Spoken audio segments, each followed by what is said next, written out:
안녕하세요. 오늘도 서한살롱을 찾아주셔서 감사합니다. 제 이야기를 허심탄회하게 할 수 있는 곳이 있다니 너무 기뻐서 제 이야기를 공유해 보려고 해요.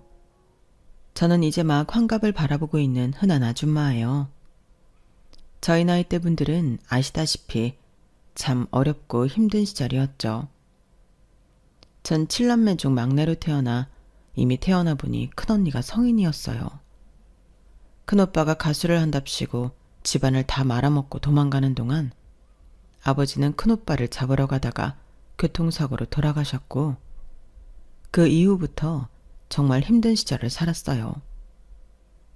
국민학교 때부터 새빵살이를 하였는데 언니 오빠들은 전부 제 살 길 찾아갈 동안 전 어렸기 때문에 엄마와 둘이서 생활을 하여야 했어요. 그랬기 때문에 동네 부유한 집 작은 방 한켠에 엄마와 제 몸을 맡길 수가 있었죠. 어려서 곧잘 지내던 주인집 딸과는 막역하게 자매처럼 자랐어요. 물론 저와는 다른 신세인 친구가 너무 부러웠지만 그때까진 참 친하게 잘 지냈죠.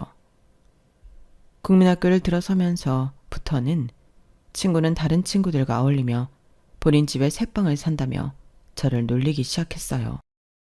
속상한 날이 하루 이틀이 아니었고 예민한 시기였기에 그 말이 얼마나 상처가 됐는지 몰라요. 하지만 엄마는 갈 데가 없다며 늘 울고 불고는 저의 말을 무시하셨어요. 그때는 그게 그렇게 상처가 되고 속상했는데 제가 살아보니 엄마 마음에도 얼마나 상처가 되셨을지 짐작도 안 가네요. 제 자식에게 뭐든 다 해주고 싶은 것이 부모니까 말이죠. 그렇게 제 학창시절은 늘 놀림과 따돌림의 연속이었어요. 제 입으로 말하긴 그렇지만 얼굴이 예쁘장한 편이어서 그래도 남자인 친구들이 꽤 많이 저를 좋아하였는데 그것 때문인지 그 친구의 따돌림과 경멸은 더욱 심해졌어요. 그렇게 지옥 같은 중학교까지 보냈고 그동안 제 학비를 큰언니가 다 내주었는데 더 이상 학비를 줄 수 없다는 큰언니였죠. 사실 알고 있었어요. 큰언니도 여유가 있는 건 아니었거든요. 은호가 여자애가 그 정도 공부했으면 된 거야.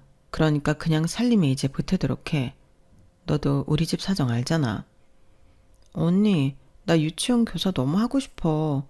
그러려면 대학도 가야 하는데. 넌 염치가 있니? 우리 수준의 중학교까지 보내준 것도 감사하게 생각해. 그래 은호가 네 언니한테 고맙다고 해라. 너도 이제 네 앞가림은 해야지. 엄마조차도 학교는 그만다리라며 저를 다그치셨어요.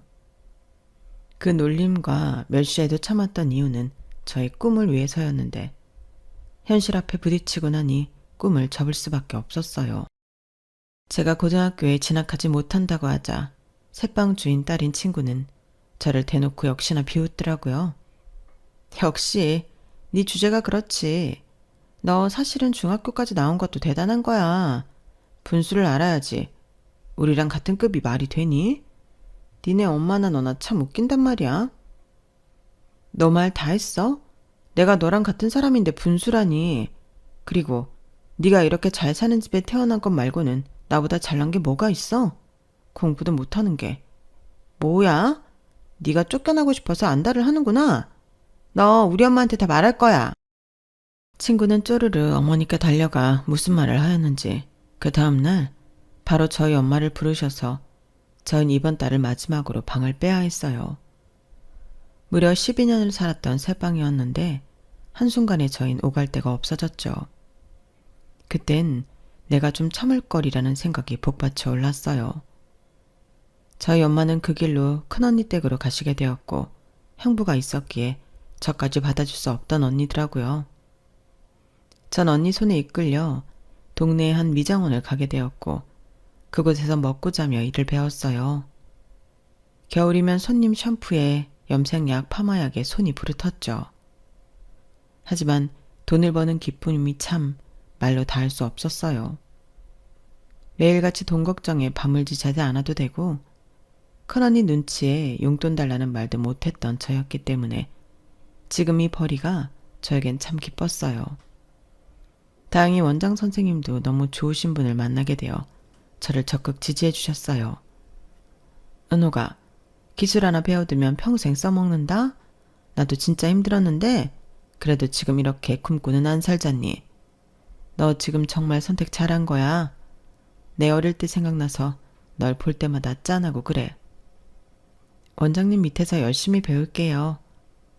늘 저를 친동생처럼 챙겨주시더라고요. 그렇게 한 푼 두 푼 모으며 일을 하고 있었던 그때 교복 입은 학생들이 웃으며 걸어가는 것을 보았고 수건을 털다가 마냥 부럽다는 생각을 하게 되었어요. 돈 걱정 없이 저렇게 살 수 있는 삶이 제일 부럽다는 생각 말이죠. 한참을 바라보고 있는데 아주 오랜만에 주인집 딸을 만나게 되었고 본인 친구들과 절 가리키며 비웃고 있었어요. 그리곤 수건을 널고 있던 저에게 다가왔죠. 딱이다. 너랑 진짜 어울려. 쥐도 새도 모르게 방 빼서 뭐하나 했더니 참나. 어머 수지야. 네가 말한 너희 집에 새들어 살았다는 애구나. 네 말대로 진짜 표독하게 생겼다. 그치.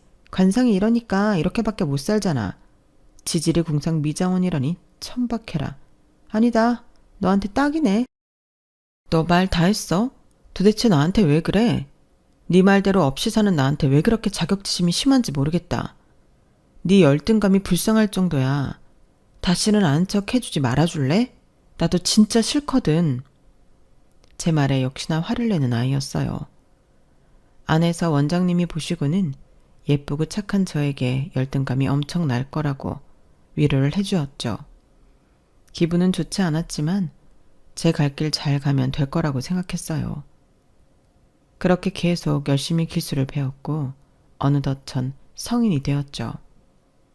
그때까지도 계속 원장님 밑에 있었기 때문에 참 안정적이다 라고만 생각했는데 원장님은 제가 성인이 되던 해에 큰 물에서 놀으라며 저를 더 잘 아시는 도시에 큰 미용실 원장님께 소개해 주셨어요. 그곳에서는 미스코리아도 배출하고 제가 한 번도 보지 못한 연예인들도 자주 오는 미용실이었죠. 처음 기술을 가르쳐준 원장님처럼 따뜻한 분은 아니었지만 그래도 제 커리어가 커갈 수 있게 참 많이도 도움을 주신 분이었어요. 전 그렇게 디자이너로서 자리를 잘 잡아갔죠. 어릴 때부터 가족이랑 뿔뿔이 흩어져 살고 저를 살뜰히 케어해준 보호자가 없었던 느낌이 커서 그런지 전 빨리 안정적인 가정을 꾸리고 싶었어요. 내 아이한테만큼은 정말 더 잘해주고 싶고 사랑하는 사람과 평생을 약속하며 도란도란 살아가고 싶었죠.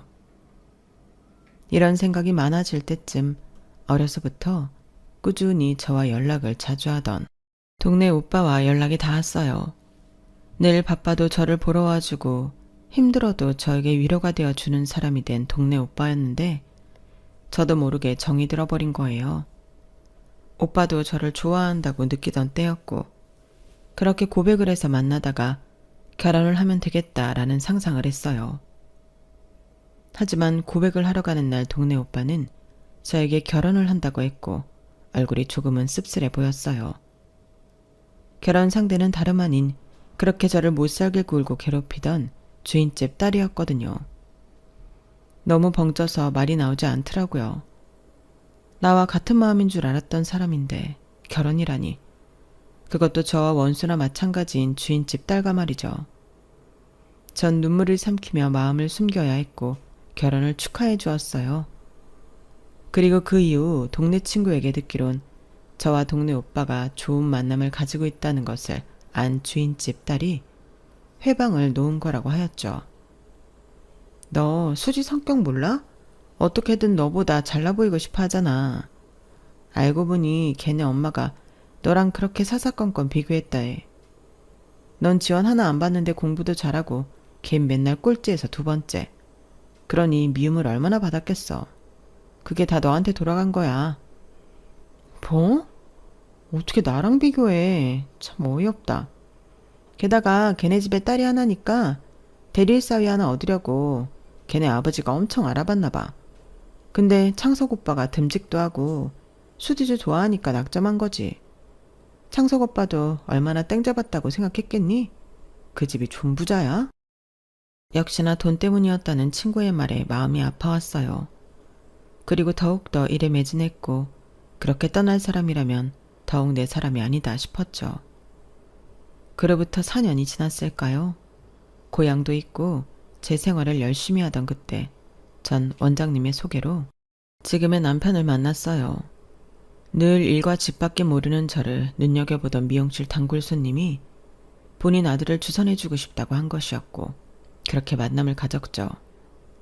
생긴 것과 다르게 참 수수한 남편이 마음에 들었고 저흰 그렇게 짧은 연애 후 결혼을 하게 되었어요. 그래도 제 꿈이 안정적인 가정을 꾸리는 것이 꿈이었는데 남편을 만나 제 생활에 안정을 찾을 거라고 생각하니 참 기뻤어요.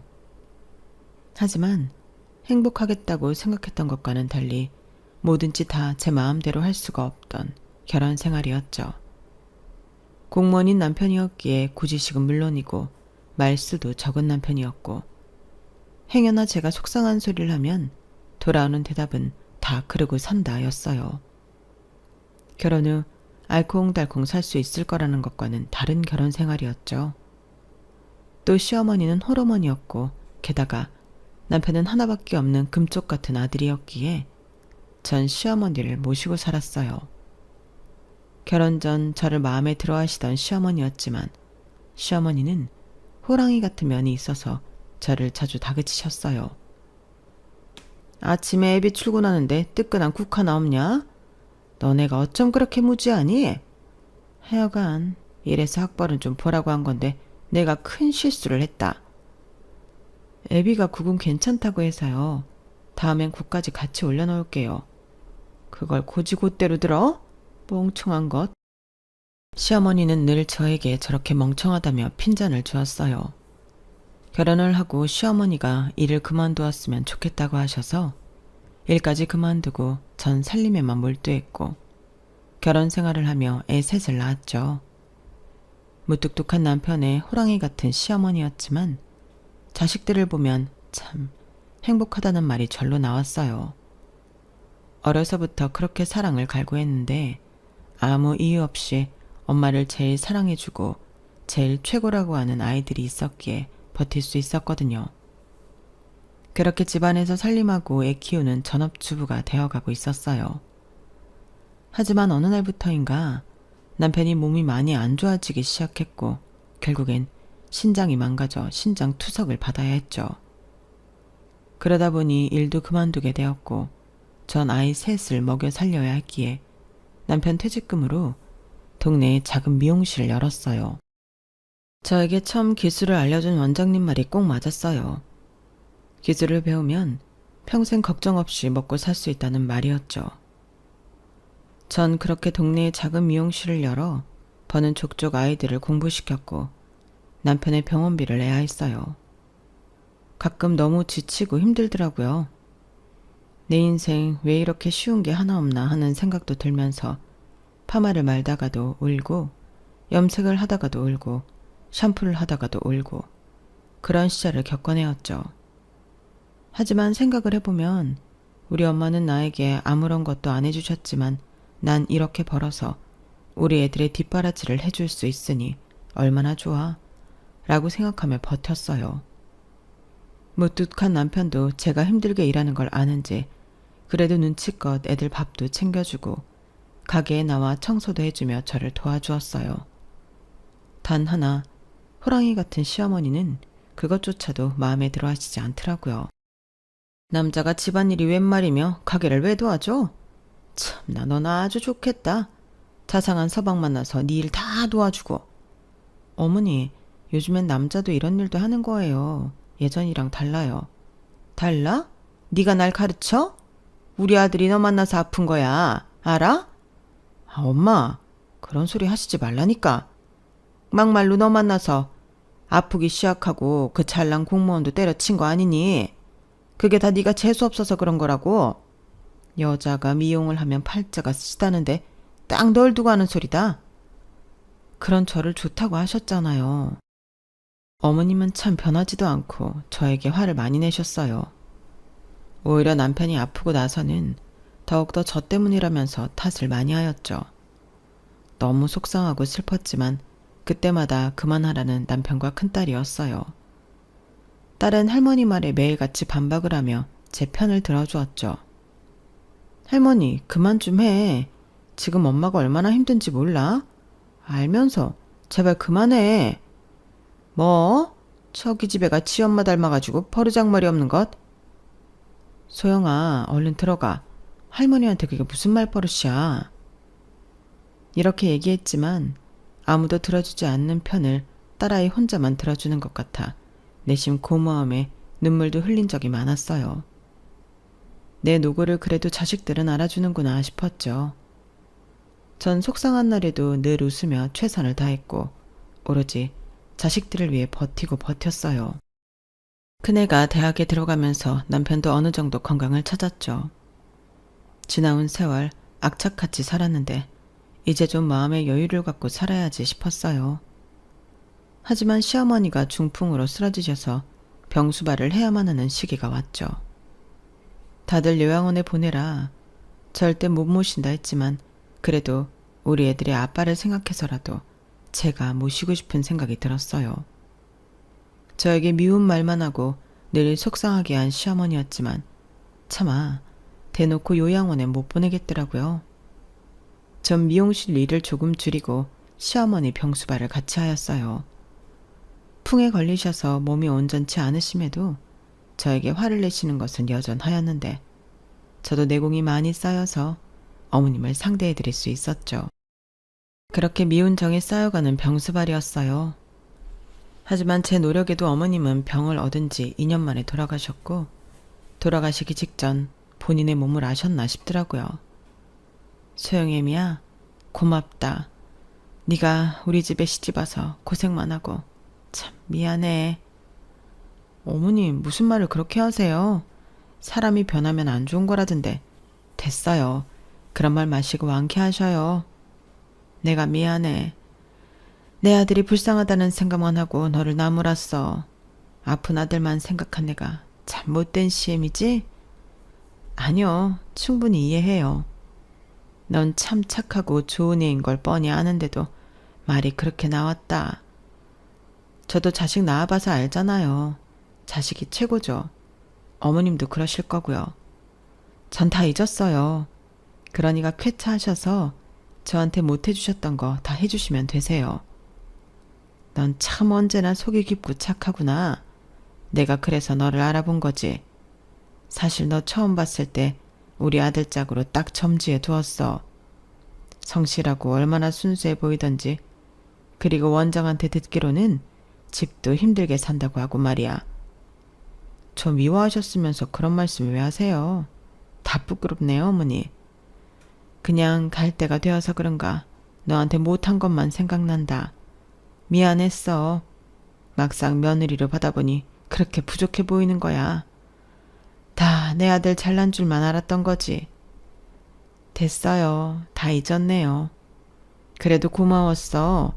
우리 아들 아픈데도 꿋꿋이 앞에서 병간호해주고 우리 손주들 부족함 없이 키우려고 노력해주고 싫은 소리 하는 시엠이 내다 버리지도 않고 이렇게 모셔주고 말이다. 아유, 왜 이러셔. 눈물 나오게. 마지막 모습을 아셨는지 어머님은 저렇게 말씀을 하셨고 정말 놀랍게도 그 다음날 자다가 돌아가셨어요. 저에게 아픈 말만 하는 시어머니였지만 정이 들었는지 참 마음이 아파왔어요. 어려서 힘들게 살아서 친정엄마 품을 느껴보지 못했던 저였기에 시어머니가 특별했나 보더라고요. 아무리 미운 소리를 해도 말이죠. 한참을 울고 장례를 치렀는데 남편이 저에게 할 말이 있다며 잠깐 와보라고 했어요. 그리고 그 말은 정말 놀랍고 믿기지가 않더라고요. 엄마 하나 있는 땅 보상받게 됐어. 근데 그걸 자기한테 주고 싶다네? 어? 무슨 말이야, 보상이라니. 그리고 끔찍한 아들이 여기 있는데 나한테? 엄마 마음은 안 그러신 분인 거 다 알잖아. 늘 당신이 마음에 쓰였나 봐. 시어머니에게 땅이 하나 있다는 것은 애초에 알고는 있었지만 남편 말로는 참 쓸데없는 땅이라고만 했어요. 저희가 그렇게 어렵게 살 때 도움이 되지도 않은 땅이었죠. 하지만 그게 지금 개발이 되면서 돈방석에 앉게 되었고 유언으로 저에게 주고 싶다고 하셨어요.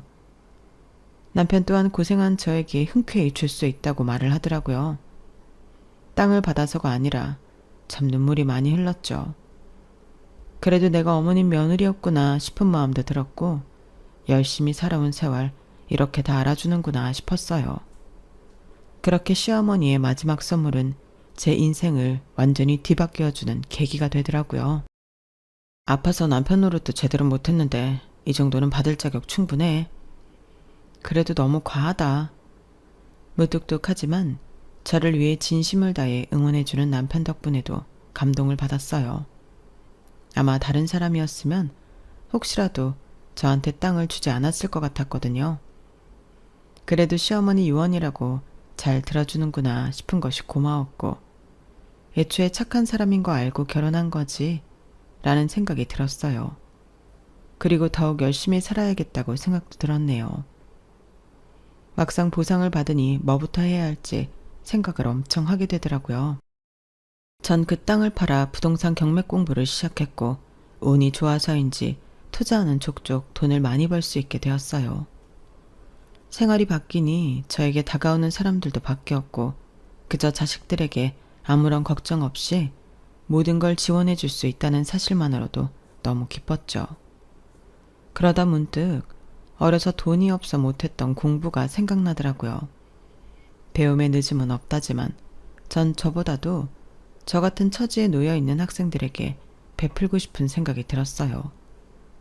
그리고 자식들의 친구들 중 정말 형편이 어려운 친구들을 골라 제가 개인 후원을 하였죠.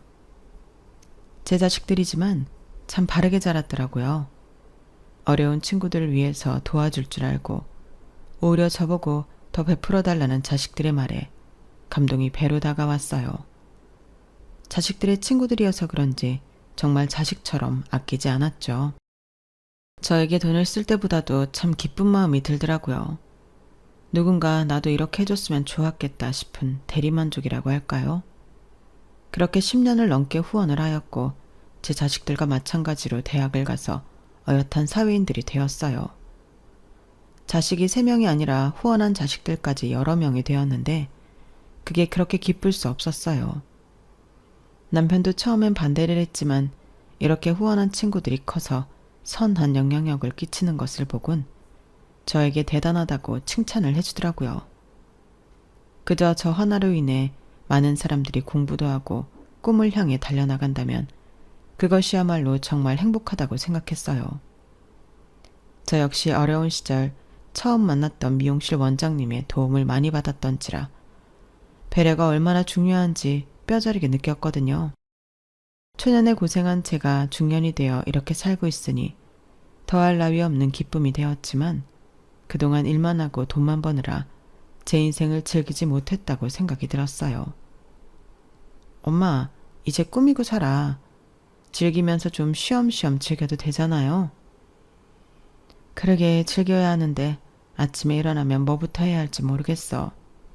그럼 내일 우리 백화점이나 갈까? 그래, 좋지. 우리 딸 뭐 사고 싶은 거 생겼구나? 그게 어떤 건지나 봐야지. 저에겐 돈 한 푼도 쓰지 않는 저를 보며 딸아이들은 저를 데리고 백화점에 갔어요. 백화점에 와보니 오랜만에 왔다는 생각도 들면서 구경할 것이 천지라 재미있었죠. 그렇게 딸아이들과 옷구경을 하고 있는데 낯익은 얼굴을 마주하였어요.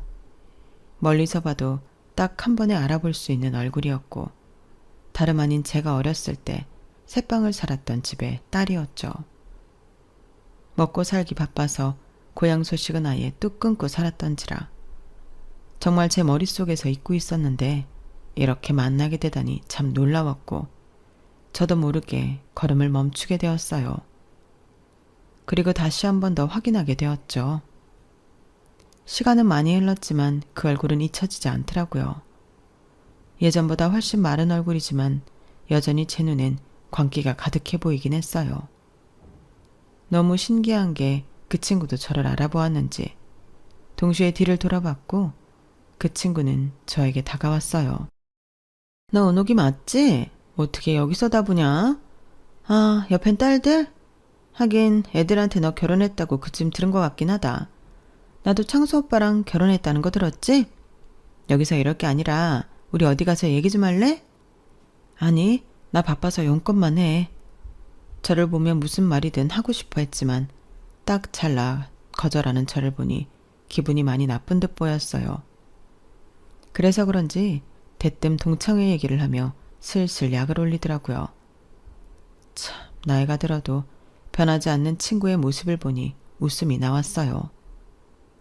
그렇게 대답하려고 했던 건 아니었지만 사실 어렸을 적 앙금이 아직 남았는지 저도 모르게 친구가 얘기하자는 말에 딱 잘라 거절한 모양새가 되어버린 거죠. 그렇지만 딱히 후회가 들거나 하진 않았어요. 아, 그래? 뭐 바쁘면 할 수 없지. 하긴 먹고 살려면 힘들긴 하겠어. 그치? 꼴을 보아하니 그래도 치장은 하긴 했는데 너 그거 다 가짜지? 내가 너 사는 거 뻔히 알잖니. 나한테는 안 속여도 돼. 무슨 말이 그렇게 장황해. 용건만 해. 우리 다음 달에 동창회 하는데 너도 오라고. 생각해보면 우리 국민학교 졸업생인데 너도 이제 참석은 해야지. 아니야, 내가 늘 참석했던 것도 아닌데 어색하지. 난 괜찮아. 왜? 회비 부담스럽니? 뭐? 회비가 부담스럽다니? 너 결혼했다는 소식 들었을 때 호래비 밑에서 큰 가난한 장남한테 시집갔다는 소리 들어서 그래. 나한테는 안 숨겨도 돼. 어차피 나한테 이미 못 볼 걸 많이 보였잖아. 난 이해한다니까?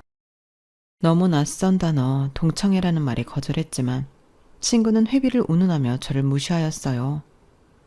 그래, 언제까지 이런 애한테 무시를 당해야 할까 싶어 그 자리에서 동창회를 가겠다고 하고 동창회가 가입되어 있는 네이버 밴드에 초대받았어요. 우리 막 일부러 부담스럽게 하진 않거든. 다들 워낙 이씨 살다 보니 과하게 꾸미는 거나 이런 것도 지겹잖아. 그러니까 그런 짝퉁 안 걸치고 와도 돼. 뭐? 짝퉁?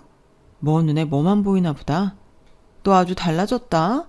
예전엔 내 말 하나에 부들부들 떨더니. 그래, 우리도 늙었지.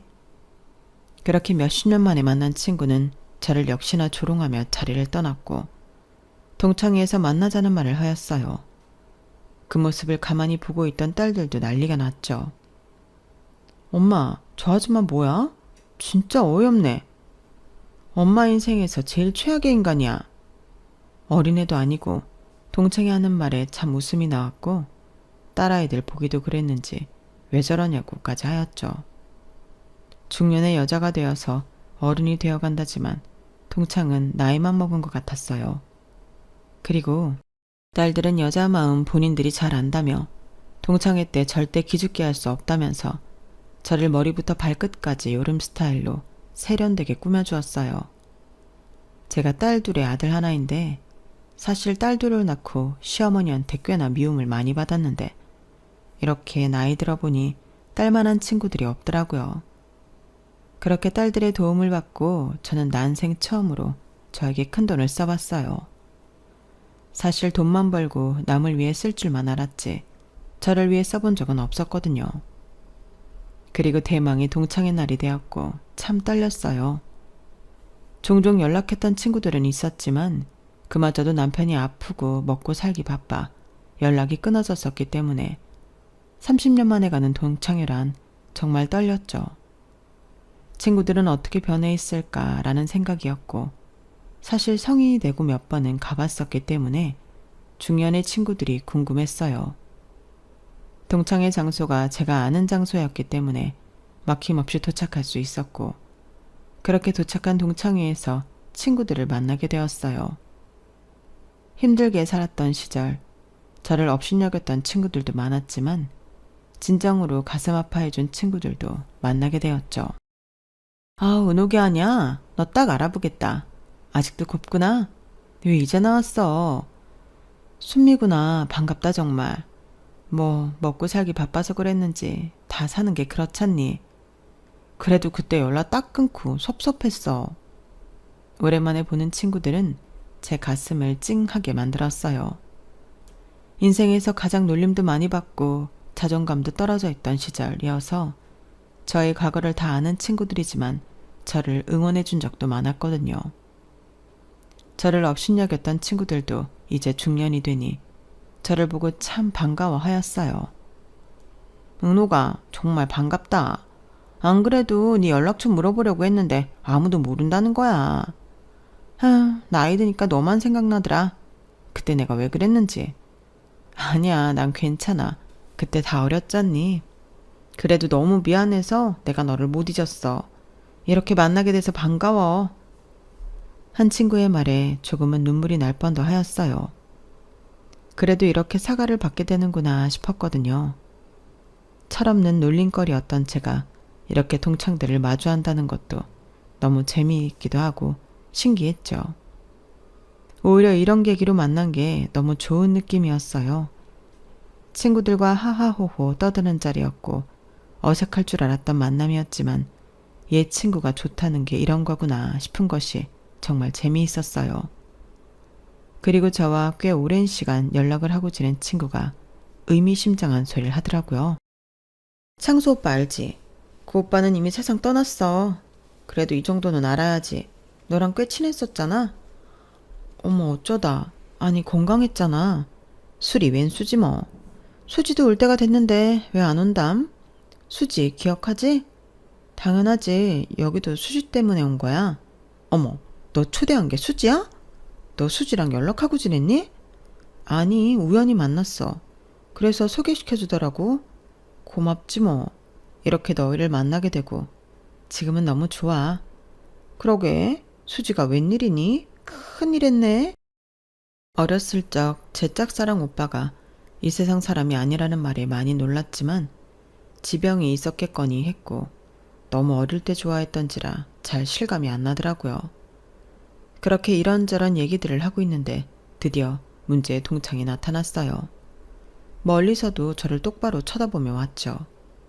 저를 발견하고 기괴한 웃음을 지으며 걸어오는데 사실 얼굴만 봐도 뻔하더라고요.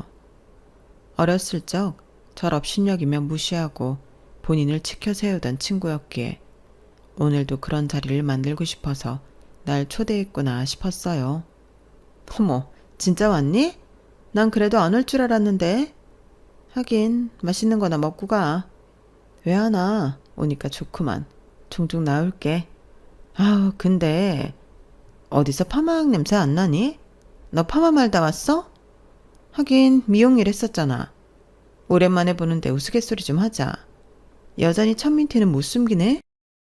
친구는 이런 얘기를 하려고 저를 꼭 동창회에 오라고 한 것처럼 보자마자 저에게 파마나 많은 천민이라고 했고 그 순간 분위기는 얼음장처럼 얼어붙었어요. 그 동창은 변한 게 없었고 저에게 아직까지 자격지심이 있어 보였죠. 친구의 말에 다른 친구들은 급격히 제 눈치를 보기 시작했고 저 친구 또 저러네 라는 표정으로 안절부절 못하였어요.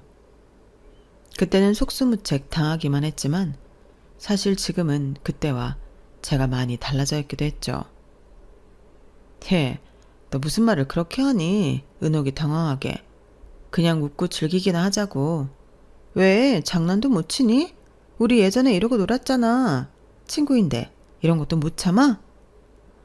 넌 정말 여전하구나. 너무 그대로라 오히려 반갑다. 거봐 반갑대잖니. 동창은 웃으며 역시나 제가 자기 소나기에 있다는 듯 저를 비웃었고 주변 공기가 쎄한 게 참 불편하게만 느껴지더라고요. 그리고 이 친구에게 그때랑 지금이랑 제가 얼마나 달라진지 보여주고 싶더라고요. 동창이 어디까지 선을 넘을까 생각하고 있었는데 보고 있자니 도저히 안 되겠단 마음이 들었고 어렸을 적부터 저를 업신여긴 동창을 도저히 보고만 있기가 힘들더라고요. 그리고 그렇게 저는 머리를 이리저리 굴려보기 시작했어요. 30년 만에 처음 참석하게 된 동창회에서 미용사인 나를 대놓고 무시하는 동창년을 어떻게 코를 납작하게 해줄까 생각이 들더라고요. 그리고 전 손짓으로 식당 종업원들을 불렀고 내 손짓 한 번에 종업원들이 모이자 동창년 인생이 개박살나기 시작했죠. 네, 부르셨어요? 음식이 입에 맞으신가요? 진작 오신다고 했으면 더 신경 써서 준비했을 텐데요. 아니야, 괜찮아요. 아, 여기 내 동창들인데 갈 때 집에서 먹으라고 와인 한 병씩 포장해줘요. 갈 때 결제할게. 에이, 결제는요. 사장님 알면 혼납니다. 제 말에 동창은 눈이 동그래졌어요. 아니야, 결제해야지. 이따 꼭 결제 받아요. 친구들은 이게 어떻게 된 거냐며 묻기 시작했고 제가 말도 하기 전에 종업원들이 하나 둘 이야기를 했어요. 아, 친구분들은 잘 모르시나 봐요.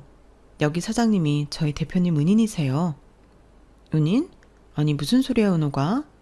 은인은 무슨 그런 소리 말아요. 친구들은 무슨 소리냐며 저에게 되물었고 전 사실을 얘기해 주었어요. 사실은 이 고급 식당 대표는 제가 개인적으로 학교 다닐 때부터 후원을 해준 장학생이었고 훌륭하게 대학까지 마친 뒤 자기 힘으로 유학을 마치고 돌아와 식당을 창업한 것이었어요. 종종 저희 가족이 식사도 하러 가고 굉장히 친밀하게 지냈기 때문에 종업원들도 절 알아본 거죠. 하지만 더 웃겼던 건 저를 늘 깎아내리지 못해 안달이 났던 동창은 이 식당에서 일하고 싶어 면접을 본 상태였어요. 그것 또한 종업원들을 통해 알게 되었어요. 아니 근데 아주머니도 여기 계셨네요. 그날 잘 들어가셨죠? 다들 넌 어떻게 아는 사이냐며 묻는데 동창은 얼굴이 벌개지며 말을 못했어요. 그런데 그때 저에게 인사를 따라하러 온 식당 대표가 저에게 인사를 한 뒤 친구에게 말을 하더라고요. 여사님도 계셨네요. 안 그래도 연락드리려고 했는데 출근하셔도 되세요. 알고 보니 동창은 저와 인연이 깊은 식당에 주방 잡일로 면접을 본 상태였고 면접 때문에 모든 직원들과 대표가 알아본 것이었어요. 그러자 얼굴이 벌개지는 동창이었죠. 다들 의아해하는 말로 동창에게 물었어요. 수지야, 너 식당 면접 봤단 거야? 근데 왜 말 안 했어? 힘들면 얘기하지. 내가 힘들긴 왜 힘들어? 하도 집에만 있기 심심해서 소일거리 삼아 도전해 본 거야. 니네 나 몰라? 최수지야, 나. 동네 제일 부자 최수지. 그래, 너같이 체면 따지는 애가 주방 잡일 아르바이트를 할 일이 없잖아. 대표님 들었죠? 친구가 심심해서 지원한 거래. 뭐야? 이게 어떻게 온 기회인데 여기처럼 시급 세고 일 쉬운 데가 또 있는 줄 알아? 너 입만 뻥끗 해봐. 너무 앞뒤가 안 맞잖니. 제가 대표에게 말해 지원을 취소하라고 하자 동창은 난리가 났어요. 사실 동창회가 이것으로 잡히고 동창은 계속 위치를 바꾸자며 한참이나 모임장을 설득했다고 했어요. 아마 본인이 여기서 면접을 본 것이 뽀록날까봐 그랬던 거죠. 그리고 저와 대표가 특별한 인연이 있을 줄은 몰랐던 동창이었고 이 모든 것을 본 대표는 친구를 쓰지 않겠다고 번복했어요. 그때 저의 친구는 제 탓을 하더라고요. 어려서나 지금이나 참 본인 말이 다 옳다고 하는 동창을 보니 대단하다고까지 느껴졌어요. 이게 다 너 때문이야. 너 어떡할 거야? 어떡하다니. 애초에 네가 거짓말한 걸 가지고 왜 그러니? 그리고 여기 대표랑 나랑 잘 아는 사이가 뭐 어떻다고. 너 아직도 네가 제일 잘난 줄 아는 거 아니지? 보아하니 힘들게 사는 것 같은데 자존심 세우지 말고 열심히 살아. 제 말에 친구들은 웅성웅성 대기 시작했어요. 그리고 친구는 울면서 말하더라고요. 그동안 쌓여온 한이 나름 있는지 말이에요. 오빠가 우리 집 재산 다 말아먹고 돈 날려서 병들어 죽고 내가 사는 게 아니었어. 그래서 안 해본 게 없다. 어머 수지야, 너 동창회 나올 때마다 그렇게 잘 나간다고 허세를 떨어댔잖니? 근데 집이 망했어? 웬일이야, 말을 하지. 그러게, 너 그렇게 사람들 매일 업신여기면서 지내다가 그런 꼴이 된 거야? 천하의 최수지가 어쩌다가. 동창들은 수지를 위로해주긴커녕 오히려 이런 일이 일어나기만을 바랬는지 하나둘 한마디씩 이어나갔어요. 매일같이 본인보다 없이 사는 친구들을 멸시하고 조롱했던 친구의 최후였고 본인이 끝까지 지키고자 했던 비밀들이 알려지자 그야말로 개박살나기 시작한 거예요. 하지만 그 자존심 강하던 친구는 어떻게 해서든지 일을 하야겠는지 저희를 다 무시하고 식당 대표에게 다시 한번 사정을 말하더라고요. 여기 애들은 다 무시하시고 저만 봐주세요. 아까는 나으라고 하셨으면서 이제 와서 번복이라뇨. 여사님이 심심풀이를 생각하신다기에 말이죠. 저희 식당이 장난도 아니고요. 하고 싶은 사람 줄 섰네요. 저 정말 잘할 수 있어요. 믿어줘요. 식당 대표는 저를 보며 난처한 표정을 지어 보였어요. 아무래도 눈치상 저와 사이가 썩 좋아 보이지 않는 동창을 쓰기란 본인도 꺼려진 것이죠. 난 괜찮으니 필요하면 쓰도록 해요. 역시 은옥이가 마음이 넓다. 정말 수지야, 너 은옥이한테 고마워해라? 뭐야? 내가 왜 애한테 고마워해? 어쩜 난 변한 게 없니? 네가 얼마나 은옥이 무시하고 조롱했어. 우린 다 사과도 했고 풀었어. 너도 좀 반성해. 그래, 반성 좀 해라. 네가 그렇게 못되게 구니까 중년에 이렇게 된 거 아니니? 그러자 동창은 화만 삭힐 뿐 아무런 말도 없었어요. 일이 이렇게 되자 사실 안타까운 마음도 들었죠. 그렇게 당당하고 기가 죽지 않았던 친구인데 사는 게 뭔지 정말 많이도 변했거든요. 하지만 친구는 그날 저에게 아무런 말도 없이 자리를 떴고 그날 동창회는 끝날 때까지 그 동창 얘기뿐이었어요. 그리고 한 친구가 얘기하더라고요. 그 남편이 사업한다고 친정 재산까지 다 말아먹었다는 거 소문인 줄 알았는데 진짠가 봐. 그리고 폐암 걸려서 안 좋게 됐다는 것도 다 소문인 줄 알았어. 수지가 장례식에 연락을 안 했거든. 그러게 늘 잘난 척만 하니까 우린 그대로인 줄 알았지. 진짜 어쩜 저리 됐니? 이래서 사람은 정말 착하게 살아야 돼. 전 아무런 말도 하지 않았어요. 정말 얄미웠고 속이 시원할 줄 알았는데 막상 마음이 좋지 않았거든요. 동창회가 끝나고 대표는 저에게 와 상의를 하더라고요. 아무래도 제 눈치를 보는 것 같은 마음이었죠. 은서가, 난 괜찮으니까 네가 알아서 해. 다 옛날 일이고 또 보니까 일도 잘할 것 같더라. 그래도 사장님 아니었으면 제가 이렇게 되지도 못했을 건데 앙숙 친구를 종업원으로 쓸 수 있나요?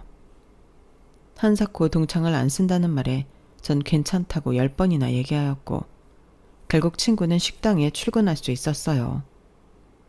식당가에서 페이도 세고 일도 힘들지 않다고 소문이 나서인지 친구는 어떻게 해서든지 여기서 꼭 일하고 싶어 했기에 저한테 연락이 왔죠.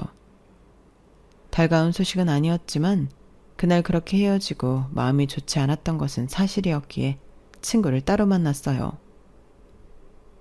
그렇게 없이 산다고 무시하더니 나한테 연락을 다 하고 웬일이니? 은호가 고맙다. 그리고 미안해. 순간 귀를 의심했어요. 태어나 처음으로 수지한테 듣는 사과란 정말 잘못 들은 거 아닌가 싶었거든요. 어려서 그렇게 미워해서 미안해. 나도 나름 사연이 있었는데 그래도 합리화하면 안 되는 거지. 사실 오빠도 너랑 연락하는 거 뻔히 알면서 좋아한다고 했어. 어차피 우리 집이면 오빠도 좋아할 거라니까. 내가 그래서 벌 받았나 봐. 간간히 소식 궁금했는데 그래도 이렇게 잘 사니까 너무 좋다. 더 많니? 갑자기 왜 이래? 그냥 고마워서. 사실 나 일 꼭 해야 해.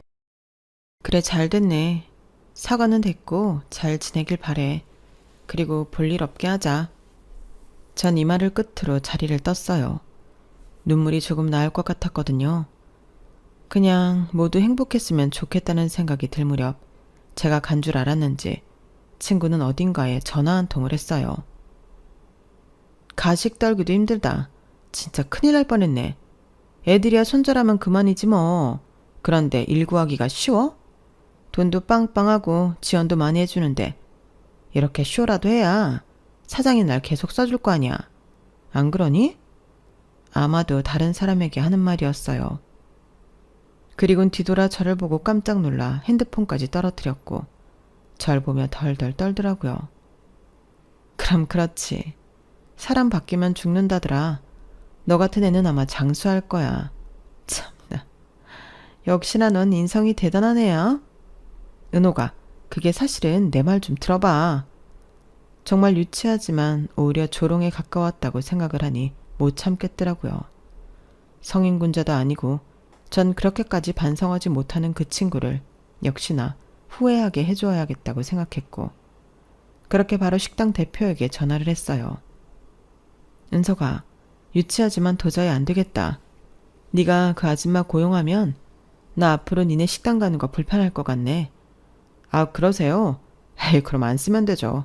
걱정 마세요. 일할 사람 많아요. 제 전화통화에 동창은 입을 떡 벌어지게 벌리더라고요. 너 지금 내 취직 자리 캔슬로 온 거니? 그랬는데? 불쌍하다고 생각했는데 내가 한참이나 잘못 생각한 거지. 넌 평생 네 주둥이 때문에 매일이 후회스러울 거야. 이제 우리 다시 보지 말자. 제 말에 동창은 본색을 드러냈어요.